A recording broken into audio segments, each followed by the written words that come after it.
Welcome to the class of chemistry. कैसे हो आप सब? आशा करता हूँ कि अच्छे होंगे, पढ़ रहे होंगे, नोट्स बना रहे होंगे।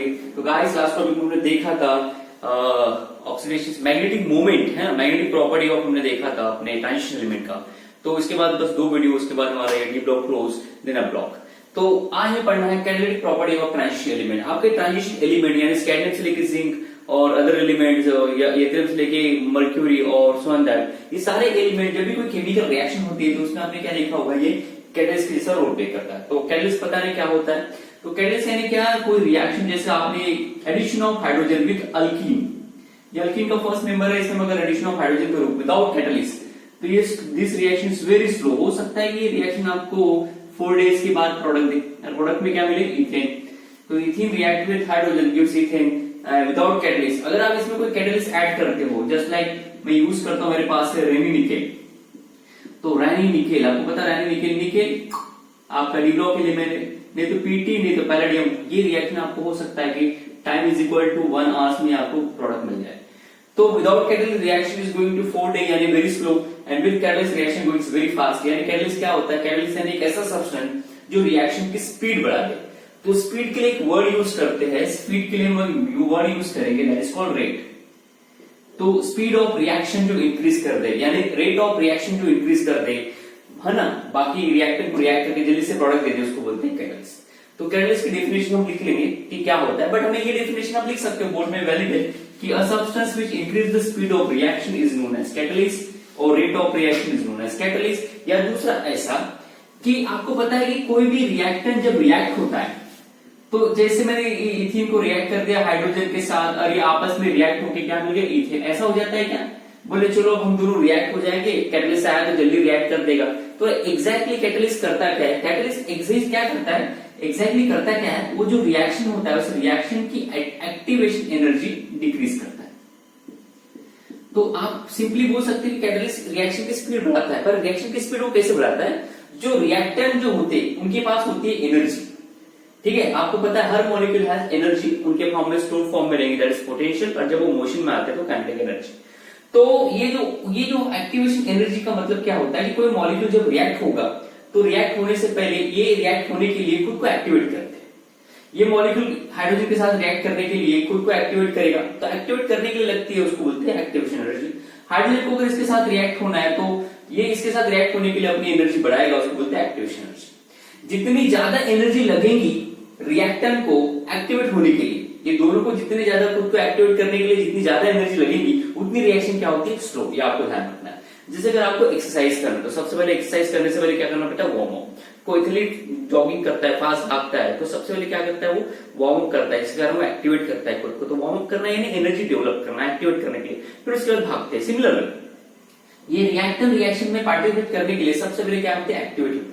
एक्टिवेट करने के लिए एनर्जी डेवलप करते हैं, तो जितनी ज्यादा इनको टाइम लगेगा एक्टिवेट होने के लिए उतनी रिएक्शन स्लो होती है। तो कैटलिस्ट क्या करता है, जल्दी से इनको लो एनर्जी में एक्टिवेट कर देता है और फट से इनकी रिएक्शन क्या कर देता है, करवा देता है। तो इसका मतलब एक्टिवेशन एनर्जी ज्यादा ना लगे, एक्टिवेट होने के लिए एनर्जी ज्यादा ना लगे, वो डिक्रीज कर देता है। कौन, आपका कैटलिस्ट। तो ये आपका कैटलिस्ट का मेन रोल है। कैटलिस्ट की डेफिनेशन आप लिख सकते हो, ऐसा आप दो लिख सकते हो, दोनों वैलिड है कि a substance which increase the speed of reaction is known as catalyst, और a substance which decrease the activation energy of molecule and gives increase the speed of reaction is known as catalyst। आप ऐसे लिख सकते हो। अब guys catalyst दो type के होते हैं, क्योंकि मैं डेफिनेशन आपकी टेक्सचुअल वाली लिखा के दूंगा जो इजी है, काफी इजी है। अब कैटलिस्ट दो टाइप के होते हैं अकॉर्डिंग टू स्टेट। नंबर 1 एक होता है होमोजीनियस कैटलिस्ट। होमोजीनियस कैटलिस्ट जो रिएक्शन में पार्टिसिपेट करेगा उसको बोलेंगे होमोजीनियस कैटालिसिस रिएक्शन। दूसरा होता है नंबर 2, इसको मैं बी बोल देता हूं, इसको ए बोल देता हूं। Number 1 homogeneous, number B that is called heterogeneous. Heterogeneous catalyst यानी रिएक्टेंट एंड कैटलिस्ट का स्टेट क्या होगा, अलग। होमोजीनियस में क्या होता है, सपोज करो ए रिएक्टेंट है, बी भी रिएक्टेंट है और सी आपका क्या है, कैटलिस्ट। ये रिएक्शन हो रही है, ए और बी को मिलाने का काम कौन करेगा, सी। तो इस टाइप से ए और बी को मिलाता है सी, यानी दोनों को पास लाएगा, इनकी एक्टिवेशन एनर्जी डिक्रीज करेगा, जल्दी इसको इनकी बॉन्डिंग करेगा, ए और बी की बॉन्डिंग करेगा।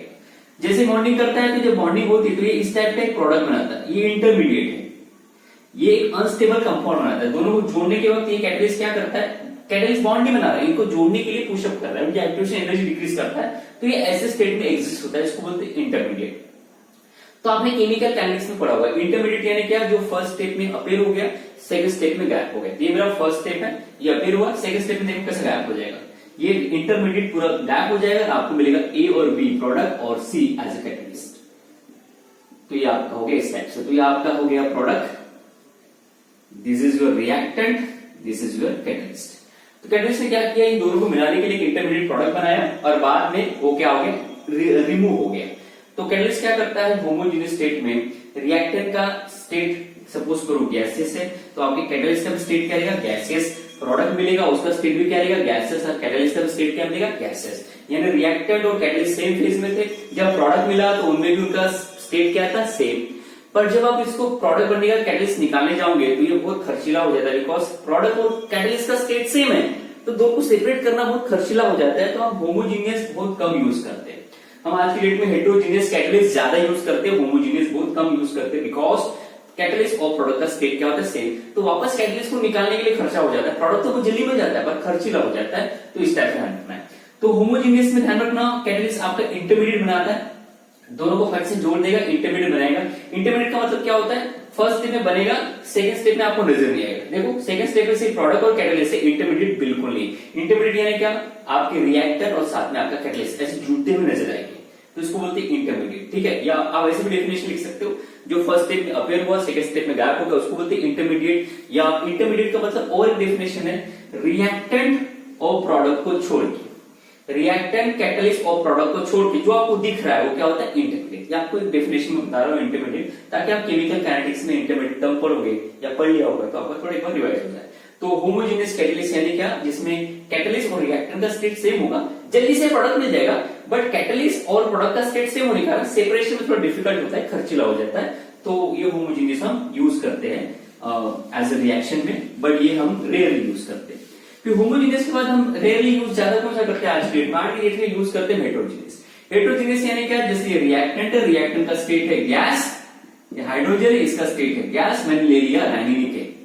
अब आपको पता है रैनिनिकेल, निकेल कौन सा स्टेट है, सॉलिड। तो यहाँ पे रिएक्टेंट और रैनिनिकेल यानी कैटलिस्ट का स्टेट क्या है, अलग अलग है, दोनों अलग स्टेट में। इसका मतलब ये हेटेरोजेनियस वाला हमारा मिक्सचर हो गया। अभी दोनों आपस में रिएक्ट हो जाएंगे, आपको मिल जाएगा प्रोडक्ट किस स्टेट में, गैस, और कैटलिस्ट कौन सा है आपका, सॉलिड स्टेट में। तो देखो दोनों का स्टेट अलग है, इजीली आप इनको सेपरेट कर सकते हो, यानी कैटलिस्ट को आप इजीली निकाल सकते हो। तो ये हो गया आपका हेटेरोजेनियस कैटलिस्ट। तो हेटेरोजेनियस में आप इजीली सेपरेशन कर सकते हो, होमोजेनियस में थोड़ा कैटलिस्ट को सेपरेट करना डिफिकल्ट है। तो इसको हम लिखेंगे, हम दोनों में लिखा के देता हूं, हेटेरोजेनियस में क्या होता है, होमोजेनियस में क्या होता है। होमोजेनियस में इंटरमीडिएट कंपाउंड बनाता है कैटलिस्ट, और हेटेरोजेनियस में क्या होता है, ये कैटलिस्ट को हाइड्रोजन, ये हाइड्रोजन है आपका, हाइड्रोजन को इसमें ऐड करना है।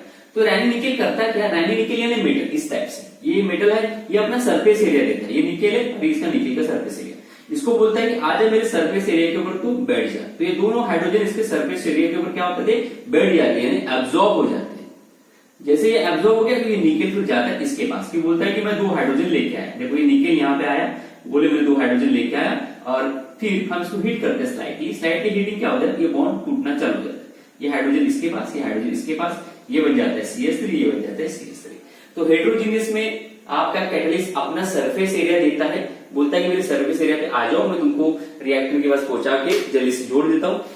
होमोजेनियस में इंटरमीडिएट कंपाउंड आता है। तो डिफरेंट ध्यान रखना, हेटेरोजेनियस में सरफेस एरिया देता है कैटलिस्ट, होमोजेनियस में इंटरमीडिएट कंपाउंड आता है। पर दोनों में डिफरेंट ध्यान रखना, सबसे इजी है, सस्ता है, बहुत ही इजीली आप सस्ते अमाउंट में रिएक्शन कंप्लीट कर सकते हो। हेटेरोजेनियस में कैटलिस्ट आपको सॉलिड स्टेट में इजीली मिल जाएगा, इसमें आपको सेपरेशन में ज्यादा खर्चा नहीं है, बट होमोजेनियस में सेपरेशन ज्यादा खर्चा है। तो हम क्या करेंगे, व्हाट इज कैटलिस्ट, क्या होता है इसका डेफिनेशन लिखते हैं, हेटेरोजेनियस में क्या किया हमने वो लिखते हैं, होमोजेनियस में हमने क्या किया वो लिखते हैं, और एक एग्जांपल लेते हैं कि कौन सा आप कैटलिस्ट कहाँ यूज करोगे, उसके बारे में हल्का सा लिखेंगे। तो आइए मैं थोड़ा सा इसको पॉज करके आपको लिखा के देता हूँ after right to video. So guys here is some definition, simple लिखा हुआ मैंने। First line, develop element and their compound increase the rate of chemical reaction hence acts as a catalyst। इतना भी बोर्ड में लिख दिया मैंने, ये वाली definition, this very lovely definition. A catalyst which decrease the activation energy, अगर आपको पसंद नहीं तो आप ये लिख सकते हो, catalyst which increase the speed of reaction. खत्म, इतना भी लिख दिया, गुड इनफ डेफिनेशन। पर ये मैं थोड़ा लिखा के दे रहा हूँ, है ना, मास्टर थोड़ा ज्यादा शार्ट है इसलिए लिखा के दे रहा है। A catalyst which decrease the activation energy of molecule by changing, changing का मतलब altering the path of reaction. कोई रिएक्शन हो रही है तो आपने विदाउट कैटलिस्ट यूज किया तो बहुत स्लोली होगा। कैटलिस्ट ज्यादा, तो कैटलिस्ट क्या करता है, जिस स्पीड से वो रिएक्ट करता है उसको चेंज कर देता है। तो देखो ये मैंने एक ग्राफ बनाया है, पोटेंशियल एनर्जी वर्सेस रिएक्शन की स्पीड यानी progress of reaction. Without catalyst अगर देखेंगे तो reactor slowly slowly without catalyst धीरे धीरे एक्टिवेट होता है, बहुत धीरे एक्टिवेट होता है, बहुत स्लोली प्रोडक्ट देता है। तो उसका ग्राफ देखोगे, ये वाला ग्राफ, उसकी एक्टिवेशन एनर्जी निकालोगे तो EA1 निकलेगा। जैसे वो रिएक्टर में कैटलिस्ट डाला तो उसका पीक आपको छोटा सा मिलेगा। इसका मतलब कैटलिस्ट ने क्या कर दिया, बाय एडिंग कैटलिस्ट, ये देखो पीक क्या है, देखो विदाउट कैटलिस्ट पीक क्या है और विद कैटलिस्ट पीक क्या है, देखो कितनी कम हो गई। तो ये जो पीक है यानी रिएक्टर को एक्टिवेट होने के लिए जो एनर्जी लग रही थी वो कैटलिस्ट ने क्या करते हैं, कम कर दिया। आपको क्या मिलेगा, प्रोडक्ट। तो देखो फर्स्ट पीक में एक्टिवेशन एनर्जी ज्यादा थी, सेकंड पीक में क्या थी, एक्टिवेशन एनर्जी कम, इस टाइप से। तो अगर आपको ये ऐसे ग्राफ बनाना है तो आप बना सकते हो, नॉट नेसेसरी। ये डेफिनेशन अगर आपको बिल्कुल पसंद नहीं आ रही तो आप बस ऊपर वाली हेडिंग लिख के, एक जो मैंने पहली लाइन लिखी है वो लिख के आप क्लोज कर सकते हो। और फॉरवर्ड बाय यहाँ पे, और catalyst which increase the speed of reaction is known as catalyst, इतना भी लिखूंगे तो भी चलेगा, एक ही डेफिनेशन लिखेंगे तो भी चलेगा, वैलिड है, लिखना जरूरी है। साइंटिफिक वे से मैंने लिखा के दिया है ताकि कोई भी पढ़े तो वो आपको मार्क्स दे देगा। अगर आपने जो लिखा, जो मैंने अदर डेफिनेशन बताई है कि which increase the speed of reaction is known as catalyst, वो भी लिखूंगे तो भी चलेगा। तो इतना कॉपी करेंगे वीडियो पॉज करके, इसके बाद आगे इसके दोनों टाइप में लिखा के देता हूँ, आप कॉपी कीजिए इसे। So guys, here is written, there are two types. आप उसके बाद कंटिन्यू करना आपको, line number 2, there are two types. Number 1, homogeneous catalyst. इसमें बताना है कि homogeneous catalysis, catalyst form an unstable intermediate compound which decompose into product. आपको बताना है कैटलिस्ट का स्टेट और रिएक्टर का स्टेट सेम होने के कारण ये क्या करता है, तीनों आपस में जुड़ते हैं। तीनों में कैटलिस्ट थोड़ा सा जुड़ेगा नहीं, उनको जोड़ेगा तो ये अनस्टेबल कंपाउंड बनाता है। ये अनस्टेबल कंपाउंड को बोलते हैं इंटरमीडिएट, और फिर ये अनस्टेबल है तो ये टूट जाएगा, आपको मिल जाएगा प्रोडक्ट, और कैटलिस्ट क्या हो जाएगा, रीजनरेट। कैटलिस्ट जब प्रोडक्ट के साथ रीजनरेट होता है तो इसका स्टेट और इनका स्टेट सेम होने के कारण इनको सेपरेट करने के लिए हमें ज्यादा खर्चा होता है। तो हमने ये टाइप नंबर ए के बाद टाइप नंबर बी बनाया, दैट इज फॉर हेटेरोजीनियस। तो वीडियो पॉज करके इसको लिख लो, मैं टाइप नंबर बी आपको लिखा के देता हूँ। इसके बाद सेकंड डेफिनेशन लिखेंगे heterogeneous. In heterogeneous catalyst this metal आपका प्रोवाइड करता है अ सरफेस एरिया एंड किसके लिए, for the reactant to react, या टू द रिएक्टेंट लिख सकते हो, फॉर द रिएक्टेंट की जगह टू द रिएक्टेंट लिख सकते हो, और रिएक्टेंट को अपना सरफेस एरिया देने के बाद उनको रिएक्ट करवाकर आपको देता है इस टाइप से। तो इतना लिख लेंगे। इसके बाद कौन कौन सी कैटलिस्ट है, एमएससीबी के लिए 1 मार्क के लिए रहेगा कि आपको निकेल कैटलिस्ट कहाँ का यूज कर सकते हो, प्लेटिनियम कहाँ यूज कर सकते हो, प्लेटिनियम ऑक्साइड, यानी प्लेटिनियम और ऑक्साइड ऑक्सीजन मिलते हैं तो प्लेटिनियम ऑक्साइड कंपाउंड बनता है, यानी आपका ट्रांजिशन एलिमेंट का एक कंपाउंड बन गया, तो वो भी कैटलिस्ट के साथ बिहेव करता है। यानी ट्रांजिशन एलिमेंट और उसके कंपाउंड कैटलिस्ट के साथ रिएक्शन करते हैं। तो ये कहाँ कहाँ यूज किया जाता है, अमोनिया बनाने के लिए कौन सा कैटलिस्ट यूज करते हैं। अगर आपको आपके घर में ऑयल है तो आपको पता है कि ऑयल से क्या बनता है, वनस्पति घी बनता है, घी बताया ना आपको। तो घी कैसे कन्वर्ट करते हैं, तो आपको पता है अगर ऑयल में अगर आप एडिशन ऑफ हाइड्रोजन करोगे, इंप्रेशन ऑफ रैनन निकेल, तो आपको वनस्पति घी मिलता है। तो ये सारा सिनारियो में यहाँ पे इसके बाद लिख देता हूँ। तो एग्जाम्पल आप 1-2 लर्न कर सकते हो। और बोर्ड के लिए, बोर्ड में short note on catalyst for 2 marks के लिए, तो डेफिनेशन लिख देना, हेटेरोजीनियस कैटलिस्ट, होमोजेनियस कैटलिस्ट लिख देना, और उसके बाद अगर आपकी इच्छा हुई इसके बाद मैं कुछ एग्जांपल लिख के दूंगा, आप वहां से कॉपी कर सकते हो। पहले तक कॉपी कर लो, फिर उसके बाद एग्जांपल, फिर हम आगे बढ़ेंगे। So guys, here is some example. There is so many example in your textbook. You can copy from textbook for more. If you good enough for 3, तो आप देख सकते हो पहला, दूसरा, तीसरा। कि अगर आप MnO2 यानी मैग्नीशियम आपका ट्रांजिशन एलिमेंट है, उसके साथ ऑक्सीजन है यानी मैग्नीशियम ऑक्साइड यानी कंपाउंड हो गया। ट्रांजिशन एलिमेंट एक कंपाउंड है जिसको यूज कर सकते हैं as a catalyst in decomposition, यानी किसी कंपाउंड को अगर आपको डिस्ट्रॉय करना है तो उसके लिए यूज कर सकते हैं। किसका डिकम्पोजिशन, KClO3, यानी पी ब्लॉक एलिमेंट में हम KClO3 का डिकम्पोजिशन में हम इसको यूज कर सकते हैं और पढ़ सकते हैं। तो KClO3 से हमें क्या मिला, 2 टाइम KCl 3 टाइम ऑक्सीजन, यानी KClO3 को तोड़ के हम ये प्रोडक्ट बनाया। तो with the help of this catalyst, यानी किसको तोड़ना है तो आप यूज कर सकते हो डी ब्लॉक एलिमेंट के एलिमेंट्स।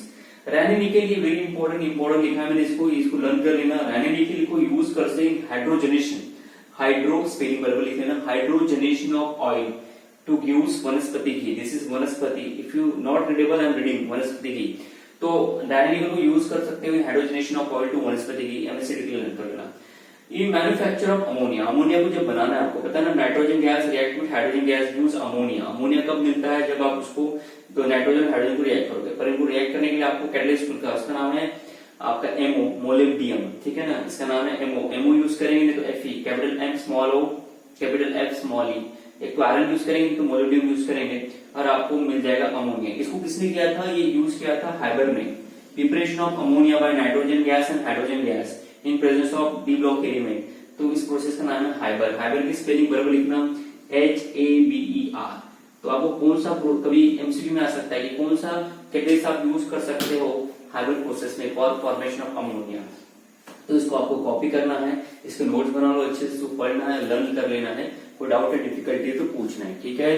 इसको कॉपी कर लीजिए वीडियो पॉज करके।